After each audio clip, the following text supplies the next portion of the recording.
I'm here with Paushali Lass from Germany. Paushali, we're here at the site of the Nova Festival. What are your thoughts as you walk through here? It's just heartbreaking, actually. It's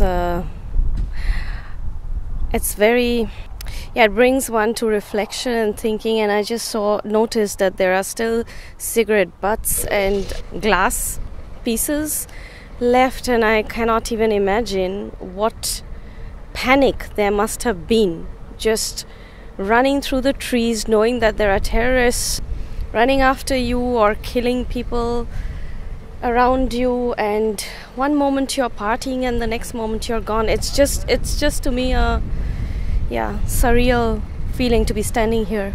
Can you describe what you can see here at the moment at the site festival?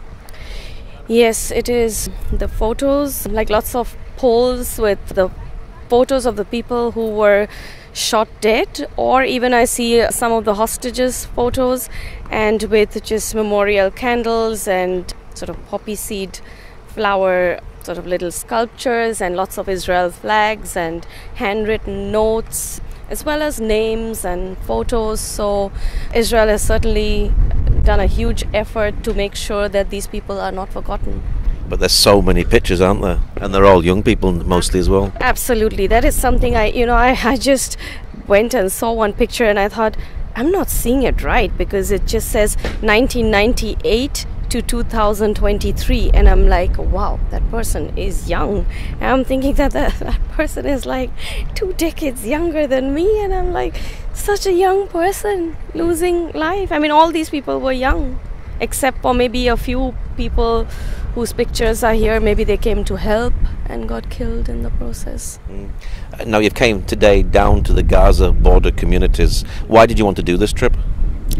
For me, it's very important to show the truth to the world, and that's why I also got a few friends here. And I've been doing Israel advocacy for quite some time, but I just feel no matter how much you tell people just either they don't want to know the truth or whatever. And I think it's the best way is for people to come and see things, what happened. And for me also, I mean, since October 7, I'm kind of like 24/7 busy with this topic, but for me to actually come here and hear from people and to see the streets where things happened, it's just totally different. We're very close to Gaza at the moment. Were you not scared to come here? No, not at all. Even right now, I'm actually not scared. Yeah. What have you seen today? Well, we've been to Sderot. That's also one of the towns that was attacked, and we heard about how many people got killed and how they were killed, and the resilience of the people and people coming together, acting as real family, helping each other out. We've seen also a horrific sight, car park, where cars burnt to like beyond recognition, many of them. And so that was very moving. Can't even imagine like the level of depravity is not even a word, actually, like beyond evil. How anybody can be so evil to do something like that, take out people, families, young children in cars. It was just unbelievable. Could you see the bullet holes in the cars as well? Oh yes, loads of them, yes. And many of them like also just charred beyond recognition. Another thing, I saw a bundle of motorbikes, like burnt motorbikes, and they belonged to the terrorists, we were told. And it was such a pre-planned, well-planned attack that we heard that many of the number plates, instead of the number plates, they had things written like "you're too late" or something like that. I mean, this was just a like a taunting, you mean? Yes, like a taunting. And it was well-planned, because otherwise who has a nameplate with that thing written on it already? So that was just quite unbelievable. Yeah. And you stopped at a bomb shelter and you got to have a look inside the bomb shelter. What did you see in the bomb shelter? Yes, full of holes. There was not a single place which was not marked with bullet holes from all sides. And we went inside the shelter and then saw, well, now the Israelis have put flowers and cards and in memory of the people. So it was actually quite an unbelievable feeling to get into the bomb shelter and see how it is, because I've only seen it in pictures and videos. And also it was very moving to hear from one of the guys, like a sniper, Ariel, and he explained to us how he was fighting to kill the terrorists, but also to save his people. And within centimeters, I mean, the bullet just missed him. So, yeah, it's to me all like, wow, just, yeah. You came from Germany here to Israel. Why did you want to come at this time, particularly when war is still on and still happening? I think it's actually the best time to come and see everything because I want to comfort people, as I take my aspect of my faith is really to comfort God's people in Israel, and especially the time where they are going through so much trauma. I was also in Israel in December, so I got to speak with many people, but I was mainly in the Jerusalem area. But this time I've come down to the sites where the massacre actually happened. So, yeah. How is Germany at the moment when it comes to Israel?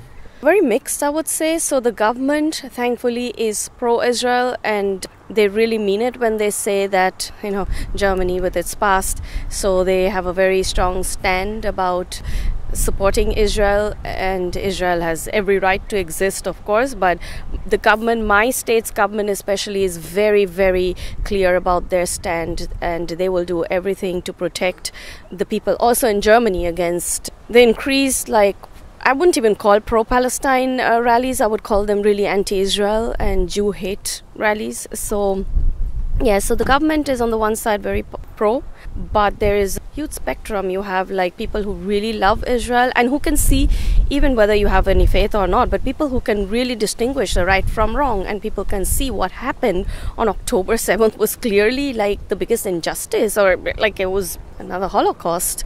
But sadly, there are many people who are completely against Israel. I've lost also many personal friendships actually due to my stand on Israel, yes, which I find very, very sad. Are you seeing a rise in anti-Semitism? Oh yes, tornado speed rise in anti-Semitism, to be honest, yes. Why do you support Israel? It's because of my faith. I believe in the Jewish Messiah, Jesus Christ, the Jewish Messiah. So it's very important for me to be connected to the Jewish roots of my faith. And I believe in the biblical prophecies that God will restore the land of Israel. God will bring the Jewish people from the four corners of the world and bring back his people to the land of Israel. Yes, so that's what I believe. Do you think Jews today are seeing a good relationship with Christians? Well, I'm in touch with a lot of Jews who I see definitely a positive trend, so I think there is certainly an openness because they can see that there are so many evangelical Christians who've come to Israel to support the people of Israel because of their faith. So I think there is a positive trend. So they can see the love that Christians have for the people. I mean, not to say that they don't, I think we should love all people, right? So, yeah, but I think there is a positive. We're very close to posters of hostages, and we're very close to Gaza. What is your prayer at this time for the nation of Israel? Yes, so I'm just praying that God will restore things, and all the ruined things will be restored in what way He knows. I certainly pray for the people in Gaza that God would do miracles, that they would come out of the oppression, years of oppression and tyranny.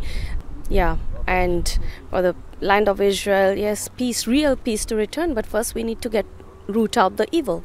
And there is no two ways of saying it, but Hamas and all the radical ideology needs to go. Until then, we cannot talk about peace, unfortunately. Well, thank you very much for sharing today. Yeah, you're most welcome.